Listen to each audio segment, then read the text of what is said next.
Capital formation in India, नया chapter. तो human capital क्या होता है? ह्यूमन कैपिटल का मतलब कि आपके पास जो नॉलेज और स्किल्स है वो हो जाती है आपकी ह्यूमन कैपिटल, बस। ठीक है, अगर आप अपनी नॉलेज और स्किल्स को बढ़ाते हो तो वो हो जाती है ह्यूमन कैपिटल फॉर्मेशन। जैसे आप लोग सीए करना चाहते हो, आप सीए में इन्वॉल्व हो गए, अब क्या हुआ कि आप इंटर्नशिप के लिए आप जाओगे सीए के पास। अब जब सीए के पास जाओगे तो जिस नॉलेज और स्किल्स को लेकर जाओगे वो सारी क्या हो जाएगी? Human capital. अब आपको सीए क्या, सीए आपको income tax, GST, TDS, CMA काफी चीजें सिखाएगा जिसकी हेल्प से आपकी स्किल्स और एक्सपर्टीज और बढ़ जाएगी। प्रोसेस को हम क्या कहते हैं? Human capital formation. ठीक है, जब आप पूरी तरह से सीए का काम सीख गए तो वो हो जाता है आपका ह्यूमन डेवलपमेंट। बात होगी खत्म। ठीक है, ह्यूमन डेवलपमेंट क्या होता है? It is an end result skills and expertise of human being itself as an achievement. ठीक है, in respect of contribution in the process of value addition. ठीक है, स्टार्टिंग होगी जितनी आपके पास नॉलेज और एक्सपर्टीज है वो क्या होगी? आपकी ह्यूमन कैपिटल। उसके अलावा अगर आप उसको बढ़ाते हो उस प्रोसेस को क्या कहते हैं? Human capital formation. और अगर आप लोग सब कुछ सीख गए तो हो जाती है ह्यूमन डेवलपमेंट। ये प्रोसेस घूमता रहता है। जैसे मान लो कि आप एट द एंड सीए बन भी गए, सीए बनने के बाद आपका मन है कि आप शेयर मार्केट में भी डील करो, तो आप फिर शेयर मार्केट को सीखना शुरू कर दोगे। आपकी एग्जिस्टिंग नॉलेज और स्किल्स किसकी होगी? सीए की होगी। जो सीखना शुरू करोगे वो हो जाएगी आपकी ह्यूमन कैपिटल फॉर्मेशन। अगर आप वो चीज सीख जाओगे वो हो जाएगी ह्यूमन डेवलपमेंट। बात खत्म है। फिजिकल कैपिटल क्या होती है? आप अपनी नॉलेज और स्किल की हेल्प से प्रोडक्शन कैसे करोगे? भाई किसी न किसी मशीन के थ्रू करोगे, कोई ना कोई मशीन के थ्रू करोगे। कैसे? जैसे मर्जी कुछ ना कुछ चीज तो चाहिए ना, चाहे रॉ मटेरियल ही सही, रॉ मटेरियल हो गया, मशीनें होगी, वो सब चीजों को क्या कहते हैं? Physical capital. जैसे जैसे मान लो कि भाई आप लोग कपड़े की शॉप पर सेल्स पर्सन हो, ठीक है, अब आप वहां पर शॉप में गए तो पूरी शॉप क्या आपकी? Physical capital. वहां पर जो सामान आप बेच रहे हो वो सारा सामान क्या है आपका? Physical capital. जिस ड्रॉर के ऊपर बेच रहे हो वो सारा क्या है? Physical capital. आप ह्यूमन कैपिटल को इस्तेमाल करते हैं, फिजिकल कैपिटल के थ्रू प्रोडक्शन करोगे। बात खत्म है, आसान है।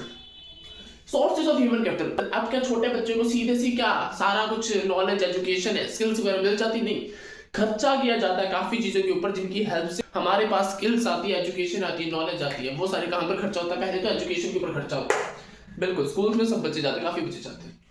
फिर हमारी हेल्थ के ऊपर खर्चा। हेल्थ के ऊपर मतलब भाई देखो, अगर हमारी हेल्थ अच्छी होगी तो हम अपना काम पूरी क्षमता के साथ, मतलब हम अपनी पूरी एफिशिएंट तरीके से काम करेंगे ना। अगर हम बीमार हो गए तो हम उस हिसाब से अच्छे से काम नहीं कर पाएंगे। ऑन जॉब ट्रेनिंग, आप लोगों ने सुना होगा काफी कंपनियां क्या करती है, अपने एम्प्लॉइज के वर्किंग आवर्स में भी उनकी कुछ ट्रेनिंग करवाती है जिनसे उनकी एग्जिस्टिंग स्किल्स को बढ़ाया जाता है, जिसकी वजह से कंपनियों की प्रोडक्शन प्रोडक्टिविटी और बढ़ जाती है, एम्प्लॉइज की भी ग्रोथ होती है और कंपनी की भी ग्रोथ होती है। स्टडी प्रोग्राम फॉर एडल्ट्स, काफी एडल्ट ऐसे हैं जो पढ़ लिख चुके हैं लेकिन उन्हें ये नहीं पता कि भाई वो क्या काम करें, उसके लिए कुछ स्टडी प्रोग्राम्स। माइग्रेशन, अब देखो क्या है कि आप लोग को अपनी वैल्यू को पता करना है तो आपको माइग्रेट होना ही पड़ता है। जैसे मान लो आपको सिंगिंग अच्छी लगती है, ठीक है, सिंगिंग आपकी क्या है? आपकी मान लो स्किल्स है, तो अगर जिस एरिया में आप रहते हैं वहां पर सिंगिंग का कोई लेना देना नहीं है तो आपको माइग्रेट होना पड़ेगा वहां पर जहां पर सिंगिंग की एक्चुअल वैल्यू आपको मिले। तो माइग्रेशन भी जरूरी है। एक्सपेंडिचर और इन्फॉर्मेशन, जो काम आप करना चाहते हो, जैसे मान लो कि मैं कंप्यूटर में आईटी फील्ड में आगे जाना चाहता हूं लेकिन मुझे कंप्यूटर बिल्कुल नहीं आता, तो मैं कंप्यूटर सीखूंगा, तो इन सब चीजों के लिए कुछ इन्फॉर्मेशन इकट्ठी करनी पड़ती है, उसके ऊपर खर्चा होता है, तो जरूरी है। ठीक है, ये है जरिए सारे ह्यूमन कैपिटल के। ठीक है, बातों की खत्म। उसके बाद क्या भाई कुछ इंपॉर्टेंस क्या है? इंपॉर्टेंस सिंपल आसान। तो ह्यूमन कैपिटल फॉर्मेशन, अगर आपके पास ज्यादा से ज्यादा स्किल्स होगी, हमारे देश में ज्यादा से ज्यादा इंजीनियर हो गए, डॉक्टर हो गए, साइंटिस्ट हो गए, उससे क्या होगा? उससे हमारा हर चीज को सोचने का नजरिया बदल जाएगा, ह्यूमन ग्रोथ हो जाएगी, हमारी इमोशनल ग्रोथ होगी, मटेरियल ग्रोथ, मतलब हमारा इंफ्रास्ट्रक्चर वगैरह बहुत अच्छा हो जाएगा। क्यों? क्योंकि भाई हर इंसान, पढ़ा लिखा इंसान हो या स्किल्ड पर्सन हो, वो अच्छा कमाएगा, अच्छा एनवायरनमेंट रखेगा। भाई पैसा है तो हर चीज अच्छी रहेगी। ठीक है, higher productivity of physical capital. Physical capital मतलब हमारे रॉ मटेरियल वगैरह, मशीनरी वगैरह, अगर मुझे पता है कि इस मशीनरी को कितने अच्छे तरीके से चलाया जा सकता है तो वेस्टेज कम होगी जिसकी वजह से प्रोडक्शन बढ़ेगी, तो ये भी चीज अच्छी है। Higher rate of participation and equality, अब सीधा हिसाब है, सारे लोगों के पास स्किल्स है, नॉलेज है, काम है, अगर सबके पास स्किल्स और नॉलेज है तो उन्हें काम भी तो मिलेगा, एम्प्लॉयमेंट भी तो बढ़ेगी, एम्प्लॉयमेंट बढ़ेगी तो देश में लोगों की इनकम बढ़ेगी, पर कैपिटा बढ़ेगा, और इसकी वजह से हमारे देश में जो ये गैप है रिच और पुअर का वो कम होना शुरू हो जाएगा, इक्वालिटी आ जाएगी। बात अच्छी है।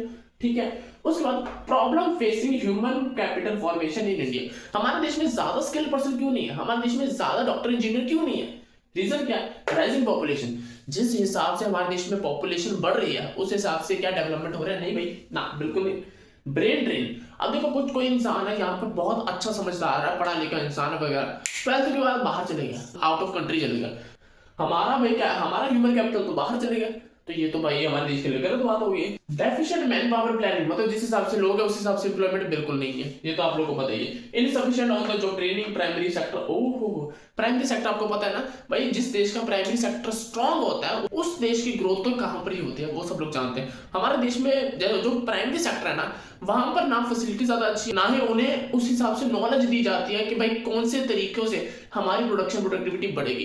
तो ये भी हमारे देश की खामी है भाई, क्या कर सकते हैं। लो एकेडमिक स्टैंडर्ड्स, लो एकेडमिक स्टैंडर्ड्स का मतलब क्या भाई, हमारे देश में स्कूल यूनिवर्सिटीज तो बहुत सारी है, लेकिन क्या उस हिसाब से एम्प्लॉयमेंट मिल रही है। लोग बहुत ज्यादा पढ़े लिखे हैं, लेकिन भाई पीएचडी होल्डर्स भी चपरासी की नौकरी के लिए बैठे हैं, क्या मतलब भाई, ऐसे ही है। अब इन्होंने ये बता दिया कि भाई जो एजुकेशन वो दे रहे हैं जो एक्चुअल में काम है, क्या आ रही ओहो एजुकेशन, इस पे तो मैं क्या ही कहूँ।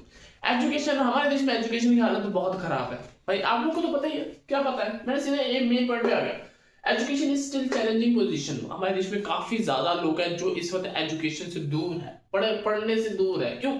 लार्ज नंबर ऑफ इलिटरेट्स, हमारे देश में बहुत ज्यादा लोग पढ़े लिखे नहीं है। रीजन भी उन्हें एक तो इंपॉर्टेंस नहीं पता, दूसरा अगर उन लोगों ने अपने इधर उधर देखा लोगों को कि भाई पढ़े लिखे लोग क्या बेरोजगार बैठे हैं, क्या इन एडुकेटेड वोकेशनलाइजेशन, इसका मतलब कि ज्यादा से ज्यादा पढ़े लिखे लोग क्या अनएम्प्लॉयड। ओहो। तीसरा जेंडर बायसनेस में सीधा सा है भाई, लड़कों को पढ़ाओ लड़कियों को घर में काम करवाते रहो, बस यही होता है जेंडर बायसनेस। काफी फैमिलीज में अभी भी ऐसा चलता है कि लड़कों को तो काफी हायर एजुकेशन करवाने की कोशिश करते हैं, लेकिन इररिस्पेक्ट के लड़कियों को 10th तक ही करवाते हैं, उतने भी नहीं करवाते काफी जगह तो। लो रूरल एक्सेस लेवल, वहां पर भी यही है। मैं देखो रूरल एरिया जो होते हैं ना, वहां पर वो एजुकेशन को ज्यादा इंपॉर्टेंस नहीं देते, ज्यादातर काफी जगह पे ऐसा है। प्राइवेटाइजेशन, ये तो और भी खतरनाक चीज है। एक तो हमारे देश में गरीबी इतनी ज्यादा, ऊपर से एजुकेशन में प्राइवेटाइजेशन इतना ज्यादा है ना कि भाई देखो गरीब बंदा क्या करे, एक तो खाना नहीं खा सकता, ऊपर से भाई बच्चों को पढ़ाने के लिए सरकारी स्कूल भेजता है तो वहां पर इंफ्रास्ट्रक्चर अच्छा नहीं है, एजुकेशन अच्छी नहीं हो पाती। प्राइवेट स्कूल्स में भेजता है, वहां पर खर्चा इतना ज्यादा है, उसकी आमदन से ज्यादा खर्चा हो जाता है। तो ये तो बहुत बड़ी प्रॉब्लम है।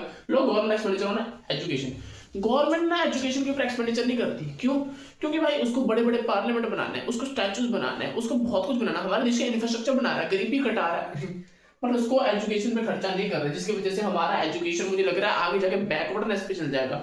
फिर हम लोग एक टॉपिक समझेंगे बैकवर्डनेस ऑफ एजुकेशन, कुछ भी हो सकता है। तो ये करते करते हमारे देश का मतलब ये करते करते हमारा चैप्टर खत्म हो चुका है। बिल्कुल छोटा सा चैप्टर, कुछ खास मजेदार चैप्टर नहीं है, बस रट्टा रट्टा मारो साइड करो, ठीक है। आप पहली बार इस चैनल पर आए हो, लाइक कमेंट सब्सक्राइब कर देना। वन शॉट वीडियो आएगी, सारी की सारी वन शॉट वीडियो आएगी, और मैक्रो इकोनॉमिक्स की सारी वीडियो पढ़ चुकी है, प्ले लिस्ट में देख लेना, बहुत मजा आएगा। 3 साढ़े 3 घंटे में पूरी की पूरी मैक्रो इकोनॉमिक्स खत्म हो चुकी है, पूरी की पूरी। चको।